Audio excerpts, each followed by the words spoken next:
Hi, I'm Amy Feller, also known as the RooferChick, and you're joining us for another tailgate talk today.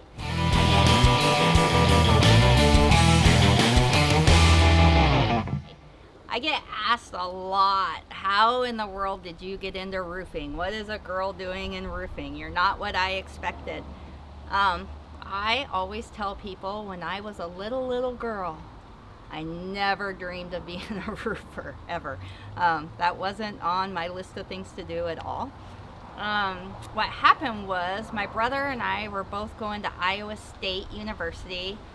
He's 5 years older than I am, and this was 1995, I want to say. And he was a construction engineering major. I was a German major and a business major with a focus on transportation and logistics. And one of his buddies in the construction engineering program told him he was a waiter at Pizza Hut on the weekends, and he made a lot of money because he was a very good waiter and very personable. But one of his buddies told him that if he would start his own roofing crew, he would make a bunch more money. So my brother, his name is Scott, that first summer he did everything by himself. He did the sales, he did the install, he did everything, all of it. And except he hired his sister-in-law, who was pregnant at the time, to pick up the ground. So the next summer came along, and sister-in-law had a baby now, and he needed somebody else to pick up the ground. So here comes little sister, because if a girl's going to be on a roofing crew, then she better be on the ground. So I was on the ground, and that summer he had more of his buddies out there. There was probably 3 or 4 of the guys that would do the actual roofing, and we went out to this one customer's house. It was a friend of mine's dad, and he was a challenging customer to work with. It was a very steep roof. It was 12-12, which means like 45-degree angle. It was more than 2-story. It was an old farmhouse, and the customer was up in everybody's face. He was very intimidating, and all of the guys were too scared to get on the roof. So I said that I would get on the roof, even though I didn't know what I was doing, and my reasoning was to get away from him. If I was up on the roof, there'd be peace and quiet. So it was me and one other guy. His name was Judd, and he did all the actual roofing work, and I was his helper and just handed him shingles and tools and whatever. So he and I roofed that roof, and when we were done, I got promoted to work on the roofing crew. So I worked on the crew the rest of that summer. The next summer, I ended up running the crew, and my brother did all the sales. He was taking summer classes, so I ran the crew for a couple summers, and then we both graduated. We got our degrees. I have a BA and a BS, and he has his what's an engineering degree? Must be a BS. Yes, a BS. And we both went and got real jobs, and did the real job thing for like 2 years. Neither one of us were extremely happy. He was working for Taylor Ball, building maximum security prisons. The prison he was working on was finished, and they were going to have him move again to move to the next one. I was working for Caterpillar in a union environment, and I wasn't having a real good time with that. In hindsight, I didn't know how good I had it, but at the time I wasn't happy. So he had come down to Texas with his best friend, who was looking at a pastor job in the Austin area, and he called me and he said, "Austin is beautiful, let's move down there and start a construction company." So that was in 2000. So we moved down here. I put a little bit more thought into it than that, but and we started Feller Builders in 2000 in the Austin area, and it was so hard.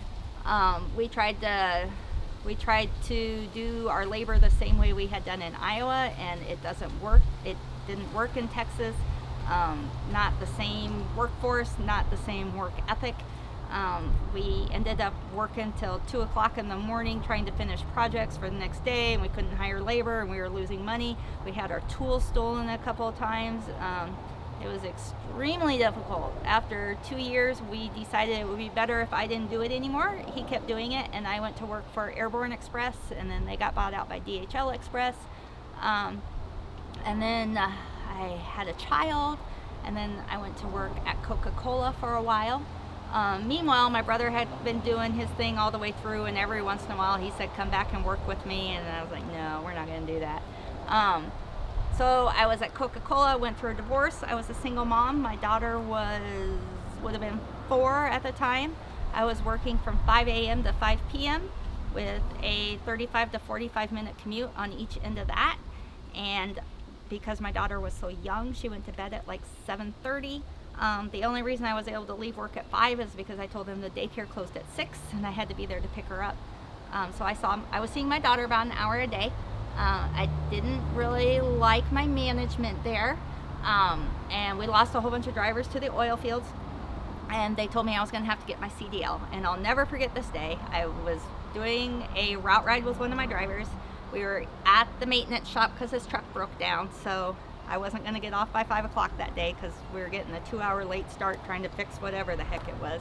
I'd just been told I had to get my CDL, and I called my brother in tears and said, is this all there is to life? Is you work, and then you die?